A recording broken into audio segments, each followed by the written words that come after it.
Radiant team ban. What's cracking, ladies and gentlemen? 49 coming at you, another community shoutcast for the Aspect of Gaming Dota 2 Community Crackdown 2. We're loading into ICLEN v Plantronics NV. Plantronics NV, they took a 12.5 minute victory against their early opponent, road to 3k MMR. Very decisive stomp, utilizing incredibly effective tri-lane Brewmaster. And ICLEN, I have casted them in the Samsung Cybergamer Pro League.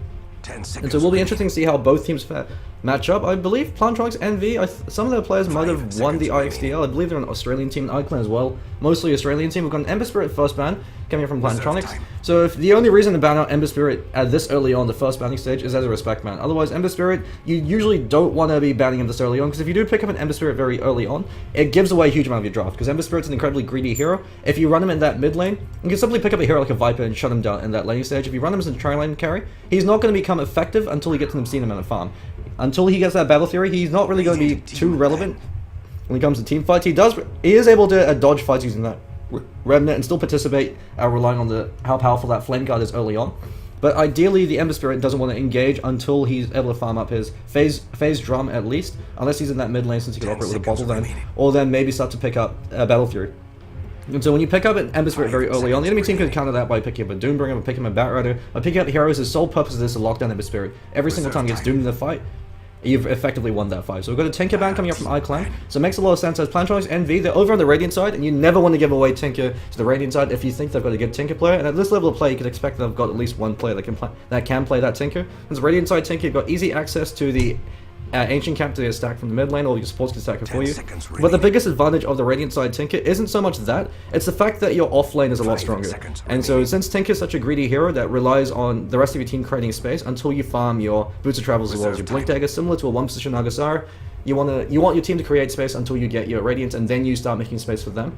If you are able to shut down the Tinker, or failing that, if you can shut down the other two lanes, then all you can do once the mid game kicks in is take all his towers, group up, create a lot of pressure on him. And Doombringer, he's banned out. He's an incredibly efficient offlane hero.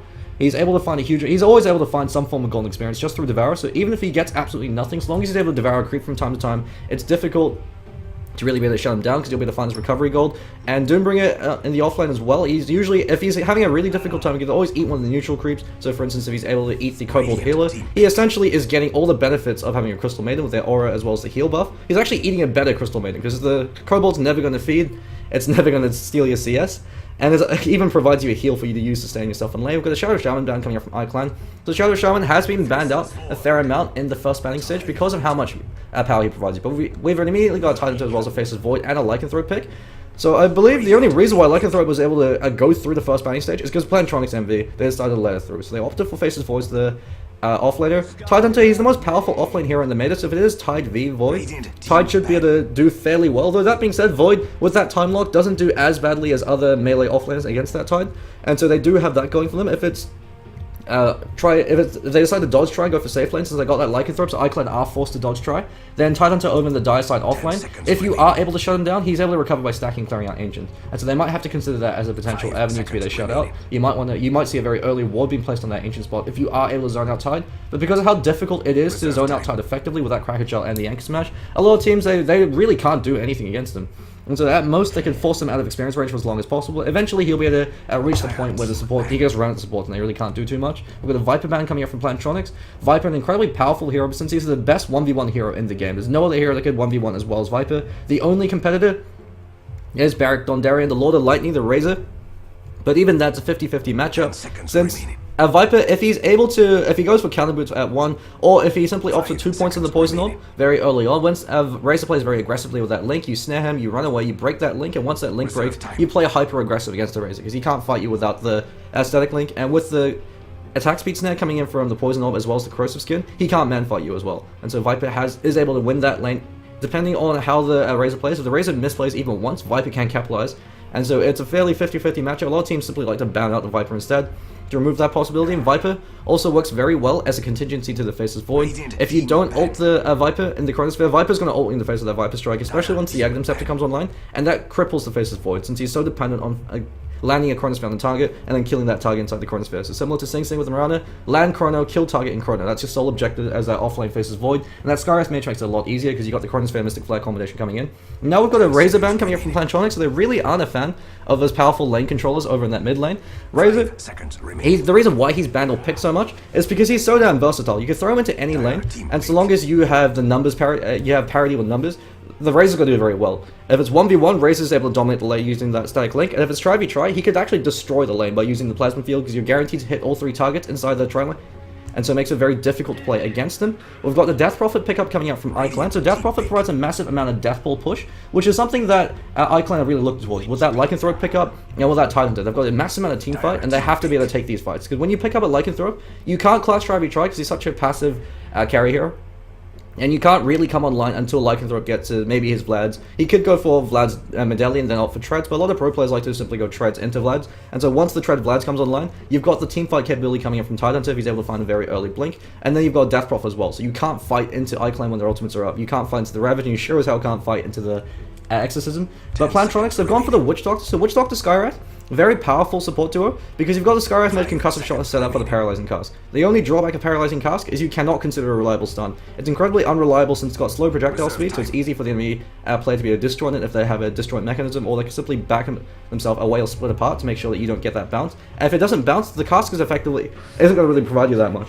And so you've got the Concussive Shot to ensure you get a good cask off, and then Malediction to follow up with the damage from the Skywrath Mage. Skywrath Mage, in this case, provides the setup, and then Witch Doctor is able to provide the Malediction for the damage. And Skywrath Mage with that Arcane Bolt is an absolute crap ton of damage. He's able to poop owls at your face and completely wreck you. We've got the Earthshaker as well as a Pandarian Brewmaster band coming up from ICLEN. And so these are heroes that are able to control teamfights very effectively. Earthshaker, even if he's a 4 or 5 position, when that Blink Dagger comes online, you have to be in fair of that Earthshaker. He's able to create so much space in these teamfights. Because just off the back of Aftershock, if we disregard the CC time from all his other abilities, he's able to deal 4.5 seconds of lockdown, assuming he staggers out his abilities. And so that's an incredible amount of control coming from a 4 or 5 position hero, whose sole job is to simply walk and to blink in these teamfights, Echo Slam, maybe throw out a Fissure. He's providing you enough lockdown that your cores are forced to go BKB. And Death Prophet never wants to go BKB unless she absolutely has to. The Lycanthrope sure as hell doesn't want to go BKB as well. You need that Necro 3 ASAP. And Tidehunter, he doesn't have to go BKB because he's got that Kraken Shell, but it's a good way to be able to inhibit the Lycanthrope in these engagements. Since as a melee hero, he's got no way to be able to go around the Fissure if you do Fissure block him in. We've got a Timbersaw pickup, so Timbersaw a fantastic counter to the Tidehunter, although it's a bit of an interesting dynamic. Until level 6, Tidehunter should be able to win against the Timbersaw, or at least break fairly even. Once level 6 comes online, Timbersaw will destroy the Tidehunter. Tidehunter cannot be left alone against the Timbersaw, and Timbersaw's a ticking time bomb. If you're not able to control him early on, when he's at his weakest, or level 1, level 2, when he doesn't have enough points in the reactive armor for him to be able to tank out a massive amount of ability since he's got 0 armor, and when he doesn't have enough points in the Timber Chain for him to get too often in an engagement, Timbersaw's at his weakness. So you have to kill him and keep killing him, because Timbersaw, unlike the Tidehunter, has no real recovery mechanic. His only recovery mechanic is being able to potentially farm up. Maybe I suppose he can go into jungle, clear out camps using that Welling Death, but it's very inefficient. So you want to place the pressure on him and place it hard. And with that Shadow Demon pickup, ICLEN, they could offer a Mirana. Mirana still is in the pool, or they could even offer something like a Kunkka. Shadow Demon, probably the best setup hero in the game, because you've got that guaranteed setup with the Disruption. Disruption also works very well against the Faceless Void, since if you don't chrono the Shadow Demon, he's going to disrupt whoever you go on. And so ICLEN, they have a lot of contingencies. The only hero that they have that actually does get countered by the Chronosphere is the Lycanthrope and Tidehunter if you are able to kill him in the corner. If you don't kill him in the corner, they're just going to make him mad. He's going to get that Ravage off and turn that fight. We've got an Invoker ban coming up from ICLEN, so it's a respect ban. As I believe someone in the chat was saying that their Invoker player, who I think is Mage, he's an IXDL finalist player, so I believe it's the Australian Dota League, and he must be exceptionally skilled on that Invoker, since in the last matchup, Death Prophet v Cross Excellent Invoker was able to win it quite handily. And we've got a Silencer pickup, so Silencer works very well against the 3-position Faceless Void, because if it's going to be a support Silencer, which in this case it is, all you have to do is curse the Silencer Faceless Void. He's only got one way to be able to break that, which is that Time Walk, and if he Time Walks once he eats the mana burn as well, he's not going to have enough mana to be able to keep spamming out that Time Walk. And once he's out of mana, Silencer's able to walk all over him by spamming out that curse. And every single time Faceless Void Time Walks into an engagement, all Silencer has to do is press R the whole time. Silencer, his sole job is to have a finger ready over that R, wait for Faceless Void to jump in. I guess his teammates on Skype were screaming at him, press R, he ults, Faceless Void caught without any backup and without the Chronosphere, with Time Walking forward. He's now completely useless, he's dead in that engagement. Timbersaw can't do anything as well, since it'll force Timbersaw to maybe offer a BKB, or at least a Yule Scepter, since otherwise Timbersaw really can't do anything with silence. He's a giant glorified melee creep. And the Skywrath Witch Doctor combination as well, if Death Ward flies, and Silencer's got the Global Silence, you instantly have a way to be able to break that, so you can disengage at will if you need to. So they could even bait out the Chronosphere, if they Chronosphere someone like a Tidehunter, then you can pop the Global Silence and turn on them. We've got a Leshrac ban coming out as well. And so Leshrac, a very powerful pushing support, it works exceptionally well with the Shadow Demon. Since you've got the Disruption, Soul Catch into Split Earth, even at level 1 Split Earth does 120 damage. Its only drawback is the AoE is absolutely tiny. But of course, with that setup coming in from the Disruption, very easy to land that. So the 2 seconds is done, 120 damage at level 1. Exceptional amount of roaming power. Once the Soul Catcher comes online, becomes a very nasty combo, especially with the Diabolic Edict. And so the Leshrac would work very well with the Shadow Demon. As well as but of course the drawback to Leshrac is he's incredibly squishy. If he's caught up by the Skywrath Mage, the Timbersaw, or the Void, he will die instantly. Timbersaw can Welling Death, Timber Chain, and Chakram. That should be enough to Chakram, then Timber Chain, then Welling Death. That should be enough to instantly bring him down. Or Skywrath Mage can simply just Ancient Seal Mystic Flare. And so 5th pick coming up from Plantronics MV will be interesting to see who their safe lane farmer will be, or actually who their mid lane farmer will be, as it looks like Timbersaw is probably going to be the off lane hero, so we're going to be seeing what looks like a 1-position Void, or even perhaps even 1-position Timbersaw. Timbersaw does do very well with gold, but we've got a Weaver pickup, so we're going to be seeing Timbersaw mid, Weaver as the safe lane farmer, and Faceless Void over the off lane. Although that being said, they could actually look to Clash Try again, as Tosite Segura. The Weaver works exceptionally well with Skywrath Mage and the Witch Doctor, because he provides you a massive amount of damage potential early on. And the reason why you pick up Weaver, even though they do have the Silence and they've got the Ravage from the Tidehunter, is the Shadow Demon Silencer can't really control the Weaver. And when you can't control Weaver, and when you've got a soft support duo that don't have a lot of hard CC to be able to control and contain that Weaver, Weaver runs all over you. With that Tsukuchi, he's able to constantly engage and disengage at will. Shadow Demon, he could disrupt him, but if you're using Disrupt on a Weaver, that means that the other two supports, the Witch Doctor and the Skywrath Mage, will deal a huge amount of damage. So incredibly powerful, aggressive tri-lane coming up from NV. Since Lycanthrope, the biggest weakness of the King in the North is he can't do anything in lane. Until he gets level 2, level 3 Wolves up, they don't really provide too much damage. And unless you're exceptionally pro with the Wolves and able to get some crazy body blocks off early on, he's not going to give you anything. Actually, a lot of Lycan players even aim to skip Wolf at 1, because it doesn't give you all too much value for the mana that you expend. Better to go for a point in Howl to ensure your mid lane does exceptionally well, or even a point in Feral Impulse to help you last it a lot more effectively. It looks like Carl's actually rotating into the mid lane, and so we're going to be seeing a mid lane Lycanthrope up against what looks like a mid lane Timbersaw. Actually, no, never mind. They're countering that with Kochi going to the mid lane as Faceless Void, and Faceless Void starting with Quelling Blade as well as a Stout Shield. Faceless Void's got one of the highest base damage points at level 1, highest is Stream Protector of course, but Void's got much better animation. And so he should be able to style all over Carl in that mid lane. He actually looked like he went for Wolves at 1, so the Wolves at 1 does give you a lot more utility. You could use it to be able to block out runes, scout them out, and deny them. So we're going to introduce the players from both teams. Over on ICLEN, Suckon D is going to be what looks like the 4-position Silencer. Top Xeno going to be the 5-position Shadow Demon. The Cock Penguin going to be what looks like so far the safe lane farmer Death Prophets at the 1 position, although Lycanthrope's the true 1 position in this case, so he's really a 2. Untamed going to be the 3-position Tidehunter, rotating over into the off lane, starting with Stout Shield at 1. And so the rationale behind starting with Stout Shield at 1 is it means that you can opt for a very early point over a Gush. You can play a lot more effectively. You don't need 2 points in Kraken Shell ASAP, which is what Tidehunter is usually forced to go for. And Carl, the true 1 position, rotating into the mid lane as that Lycanthrope. Over for the boys in NV, Kochi, who was the 3-position Slark in that last game, this time going to be the 2-position Faceless Void. Tosite Sigurd going to be the 1-position Weaver. We've got Ladja going to be the 2-position Timbersaw. And we've got sports once again. Fire Toad going to be over on the 4-position Witch Doctor, and ESPX going to be the 5-position Skywrath. Witch Doctor is the 4-position in this case because the Aghanim Scepter is absolutely essential for the Witch Doctor when you've got that Faceless Void setup. Otherwise, Skywrath Mage will take farm priority. And so the mid lane matchup, Carl looks like he actually messed up that body block, and so Kochi should be able to have a fairly easy time over in that mid lane. Looks like he actually went backtrack at 1. You usually don't want to go backtrack at 1. Backtrack at 1 doesn't actually offer you anything. You either go for Time Walk or Time Lock. The rationale behind maybe going for backtrack at 1, unless it was a misclick, is you can't just man mode against Carl, but you can do the exact same thing because you've got that Stealth Shield. You don't really have to fear him, and so perhaps a slight misplay coming up from him. Supports still are hiding, so they're waiting for ICLEN to play aggressive. And ICLEN, they know something's not quite right because they've spotted 3 solo lanes, so this is the added benefit of NV's lineup.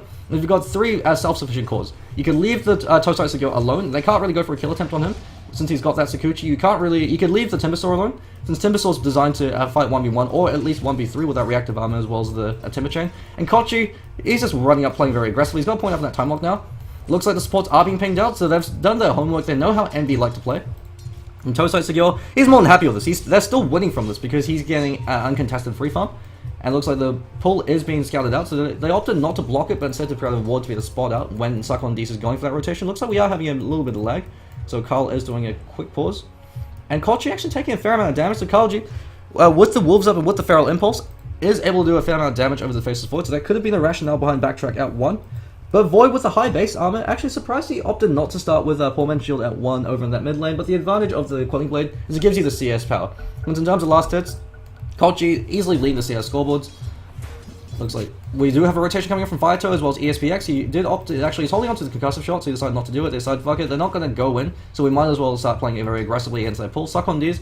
He's got Curse of the Silent, but Curse of the Silent isn't going to be very effective against these two supports. So he could use it now to be able to catch him out, do a fair amount of damage. Disruption Flies to provide some defensive fire. Looks like we've got a very early silent point in Great Chill. And Toso Segure going ham. He's got to be very careful. He's got 6 seconds up over on that Sakuchi, but because they've got a soft support to it, they can't really do anything to contest it. And looks like ICLEN, they were expecting a safety wall going to be a hero there, and they have been juked out by that ward, since it actually didn't block the camp, so a bit of an unconventional ward coming out from Envy to ensure that it wasn't going to be a D-ward, so they know exactly when Sucklondies is rotating out to be able to start pulling, and then when they pull, he play very aggressively against the other two. Carl, it's one time loss, and Kochi bashing him in the face, but he's taking a fair amount of return damage.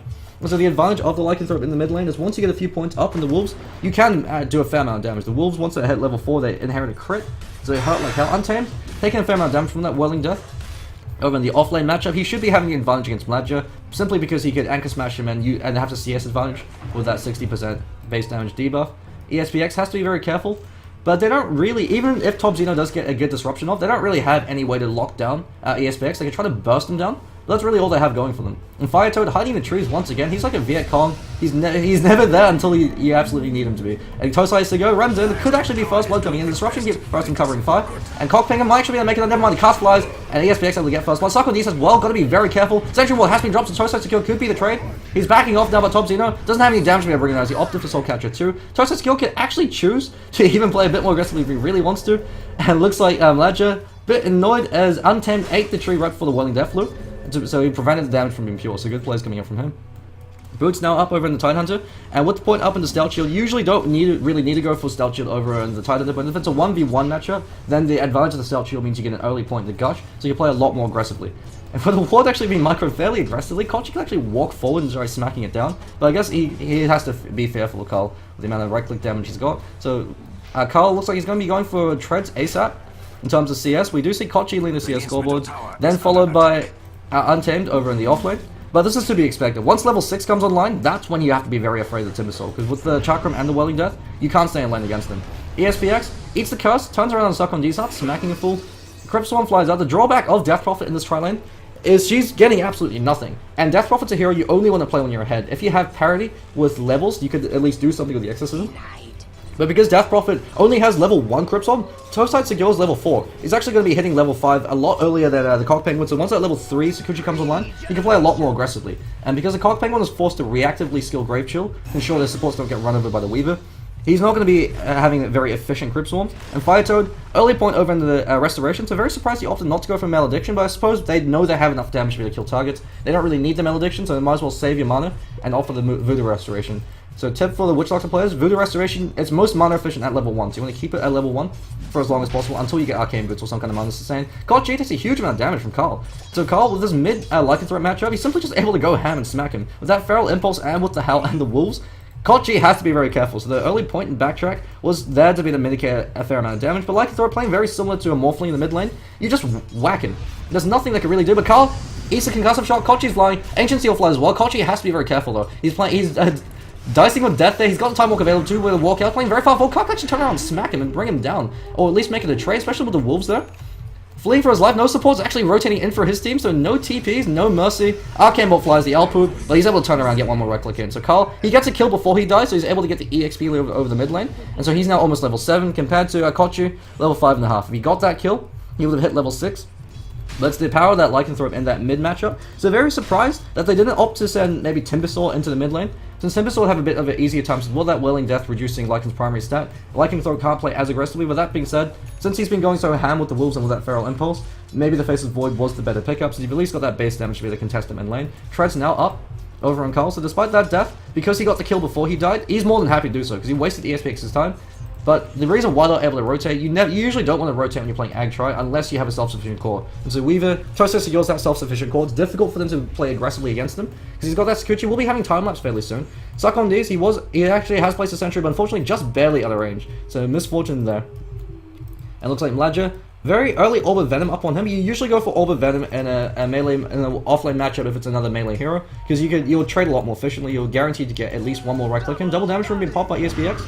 Looks like he's rotating to the mid lane once again. We provide some support over to Akochi, who's having a bit of a difficult time up against Carl. Now that Carl's found his level 4 wolves. With that crit built in as well, ESPX taking a huge amount of damage. This is the power of the Lycanthrope if you're not able to contest him early on. That's why a lot of teams like to run him in that mid lane. In a 1v1 matchup, Lycanthrope does very well. And if it's 3v3, like not so much, because the other tri-lane farm is going to be a lot more aggressive, a lot more active early on. And Lycanthrope can't really do all too much in terms of damage coming up from his wolves until they're at least level 3. So it looks like I'm having a fair amount of lag coming up from my end. I hope it's nothing too serious. I know Orcorn's been a bit unstable. Untamed has picked up his arcane boots, and Timbersaw looks like he's going for bottle, so he's bottle crowing like a boss to be able to ensure he's able to keep himself in this lane for as long as possible. But he wants to go for his arcane boots as well. Timbersaw without arcane boots is one sad psychopath. You don't have the ability to be able to keep spamming out your abilities, so really going for these kills. Untamed, it's the Ancient Seal as well. He's immediately keeping himself out, but he should be taking forward one more right click. Actually, no, never mind. Just barely able to keep himself out there. So Mladger, not going to be too happy with that. Looks like I believe the Welling Death, it did clip him, but wasn't pure damage, so that could be the critical factor. And Tosai Segure left alone up against that top lane. Envy Toad, he's just sitting there hiding, waiting in the wings, waiting for them to engage on him. It looks like he actually opted for another point in the Voodoo Restoration. It's not as mana efficient, but it does provide you a lot more clutch heal. Palpatine does go in, but I don't think they really have enough lockdown over on Tosai Segure. The Crypt Swarm does fly as well as the Grave Shield, but it's not really going to be enough. They do a fair amount of harassment damage. But with that 2 points up in the Voodoo Restoration, Tosai Segure is going to be able to back off, heal up, and they can play a lot more aggressively. Looks like he is getting his Salvings used up by Fire Toad. And Carl, in that mid lane, they have rotated on him, but it actually ended very well for Carl, because he was able to still find a kill over in Kochi. And now the crit is available in the Wolves. The Wolves are doing a huge amount of deep zone for them. Over in the top lane, looks like Cyclone these could be taken full. Tosai Segure does bring down that Gemini attack. Cog Penguin as well, now has to be very careful. There is the disruption available, so no defensive disrupt coming out from top Xeno. And Tosai Segure, dual lane getting a kill up against a tri-lane. A lot of pressure being placed. As ESPX, he's actually rotated to bottom lane. Looks like he's picked up Arcane Boots, so very early on. We've already got Arcane Boots up on him. He's got more net worth than the Cock Penguin. And so he's a very sad little penguin. Looks like he's going for his own Arcane Boots. Midas are now available up on the Weaver. Midas, usually not the greatest pick up on the Weaver, because Weaver's a snowballing mid-game carry. You can play ultra late with the Weaver if you are able to find a huge amount of farm, but ideally you want to get Linken's for ASAP. Because Weaver, unlike a lot of other carries, Void, if he goes for a hand of mice, he can still play very aggressively. Weaver, unless if you're able to get a good setup, and you're able to lock him down, prevent him from turning on you, you can't play as aggressively with the hand of mice because you are so squishy. The advantage, of course, is the EXP. And so because he was able to find an 8-minute hand of mice, the experience lead should be enough to be able to help maintain relevancy with the Weaver. Looks like we've got a Chronosphere over on Carl. Carl is eating the Chakram as well as the Welling Death Lion, but the Ravage flies up from Untamed, and Kochi has to take a fall. So the last one in this Curse of Silence should be taken full. Carl, he's able to juke out the Timber Chain, but the Owl Poop should be able to bring him down. So the Arcane Bolt coming up from him. Hedwig able to clean that up. Untamed, backing off. He's got the Gush. He actually turns around over in ESPX. Stuck on these. He's got Coastal Silent coming up cooldown very soon, but Tosai Segure over in the top lane, styling all over them. Yeah, Untamed's able to bring that down. Actually, looks like Coastal Silent wasn't enough. Lad J is actually very low. Deathblood flies. Unfortunately, he is actually, never mind, he's able to use it to bring down Cyclone D's. It's a good recognition coming up from him. The Wolves clean him up. It's the power of the Lycanthrope against these squishy supports with low armor. Lad J has to be incredibly careful. One more right click coming up from the Wolves with a negative armor coming up from the Gush. Could it be his death? And Untamed looks like he's actually opting for 3 points in the Kraken Shell. Usually with the Stealth Shield, you really only need 2 points in the Kraken Shell, since you want that second point to act as essentially a free Poor Man's Shield, and also to give you at least 2 guaranteed Kraken Shell procs at level 11. The advantage of maxing out Kraken Shell, I suppose, is the fact that you are blocking a huge amount of Weaver and Void's damage. But usually you do want to prefer a Gush over the Kraken Shell once you've got 2 points up. And ESPX, he backs himself off now. Looks like Tidehunter Illusions are able to zone him out. And the Cog Penguin, he's able to recover, but it's going to be a level 10, level 11 Exorcism going to be up on him. So very delayed Exorcism, and Death Prophet, similar to the Pandaren Brewmaster, she's a timing specific hero. You've got 35 minutes to breach high ground before you start to lose relevancy, especially when you're playing from high. Disruption lands over in ESPX. Untame's coming as well with that Gush, and Grave Shield also flies. But the Swarm's flying in from Tosai Segure to at least make it a trade. ESPX should actually be taking 4. Crypt Swarm does clean him up. So that French accent coming out from Cock Penguin being enough. Tosai Segure going ham. He's got just barely enough mana with a few stick charges to get the time lapse out, so he's really banking on that magic stick. Never mind, just able to Sakuchi himself back home, so he's more than happy to be able to go in for that kill. So good recognition coming up from Tosai Segure, at least making a trade. Like a girl going to prom, you never want to give anything up for free. You always want to go for trades in the game of Dota, especially because even a single kill, if you're able to trade 1 kill for 2 deaths, more than happy to do so. Since at least that way you're punishing the enemy team, so you're not falling too far behind. You always have to try to, since Dota is a game of comebacks, if you are able to find Carl, Shapeshift, but caught up with the Ancient Seal as well, so Chronosphere could actually take a full Deathblood being committed as well. So the big bad wolf finally gets knocked down. And Carl, looks like he actually was able to kill ESPX with the wolves. And so over in the top lane, was that the kill? He was able to actually find the kill with the wolves. And Timbersaw Mage does bring down Suck on D's. Not too sure why he was left alone against the Timbersaw. He's got to be playing very passively once Timbersaw hits level 6. And Timbersaw Arcane Boots should be up on him by now. I believe, unless they're probably on the career. No, he doesn't, yeah, there we go. He just dropped him to get a bold charge up, so he's finding a fair amount of fun. Will be interesting to see what Timbersaw opts to go for. Bloodstone's a conventional build up. But you can also opt for things like Blink Dagger if you want to play hyper aggressive against heroes like the Silencer. Or even something like a very early BKB to be to mitigate that Ravage as well as to mitigate the Global Silence. And Suck on D's, they really need him to be to find level 6. There's the reason why he's been given so much farm priority now. But the min and Carl has rotated out. He's actually, looks like Untamed still rotating. He's got the Ravage off cooldown. Carl going over into the off lane to provide a fair amount of pressure. Looks like he's going for a split build for both Howl as well as Feral Impulse. Ideally, you either want to max out Howl or you want to max out Feral Impulse. A lot of Lycanthrope players do like to max out the Howl when you're going for this Deathwalk on the lineup, because when you win a fight, you Howl, the 50 damage provided to the rest of your team should be enough to be able to smash down these towers. And Tosei Segure, going for the Lincoln Sphere, a very standard build order. Carl, he starts smacking on Roche. He's got Vladimir's offering now up. And he rotated in. I believe that was spotted out with the Radiant Observer Ward, so they know he's going for Roche. But that being said, they might have just barely missed that range. No, never mind. They should have guaranteed to spot out Carl. And so over in the bot lane, looks like the Cock Penguin. He's going to be incredibly careful. It's ESPX, Hardy in the wings, Fire Toad as well, Ancient Seal, Concussive Shot, a few more right clicks, and Kochi smacks him down. So Time Lord too strong. Looks like he's got that Mask of Madness now available. And so with that maxed out Time Lord, he actually looked to max out Backtrack second. Usually you see 2 points in Time Lord ASAP to give yourself a lot more flexibility with that engagement range. Untamed could potentially look to commit that Ravage, but he doesn't want to do so unless he's got enough damage to kill Weaver before he can time lapse out. Just waiting for the cooldown of the Anchor Smash before he wants to commit to that. On top Zero, in mid lane, he wants his Demonic Purge as well, because that's going to be another way to be able to help find these pick-off kills, especially when they break. Ladger hiding in the tree, so this is how he was able to pick off Suck on D, since you can throw the track and quickly clear him out. Timber Chain to this tree here, and then be able to bring him down with a Welling Death. But while that happens, Kochi, there's split pushing over in the bottom lane. Lycanthrope is able to clean up their Aegis. They gave away a free Aegis, and Carl immediately rotates bot to be able to defend this, or to try to force them back. And with the threat of the Aegis Lycanthrope, they're backing off. They really don't want to mess with him. Ledger, over the mid lane, split pushing like a champ. He doesn't have a TP available, so a bit unfortunate because he's going to be the one that's going to have to rotate to be able to help out the rest of his team. So like any student flat, you always want to be carrying toilet paper in case of things get messy. Fortification has been forced. Kochi called out the Grave Chill, the Grave Silence. Carl, will be interesting to see what item he chooses to go from next. Most likely going to be the Necronomicon. Looks like Cask flies over in the Wolves, so Fire Toad, he's had enough of being poked at by the Wolves. It's the power of the Lycanthrope is if he is able to find level 7 very early on, and when you're against supports that have very low armor, so Witch Doctor with 2 and Skywrath with 1, you can deal a fair amount of right-click damage. You can actually kill the supports if you leave them alone. Skywrath Mage looks like he's actually opting to max out Concussive Shot second. Usually, you only want to do this if you're playing... Actually, it's maxing out first. You usually want to max out either the Arcane Bolt or the Ancient Seal. The only reason why you want to max out the Concussive Shot very early on is if you think you're going to be going in for a lot of engagements, and if you think the fight's going to drag out long enough that you could get a second Concussive Shot up to be able to go for the cleanup kill. Otherwise, you definitely want to be maxing out either the Arcane Bolt or the Ancient Seal, because they provide you the damage or the utility you need in these engagements. It's a bit of an interesting build coming up from that Skywrath Mage. Would have preferred to see the maxed out Arcane Bolt, or at least the maxed out Ancient Seal to help deal with the Silencer or the time when he blinks in.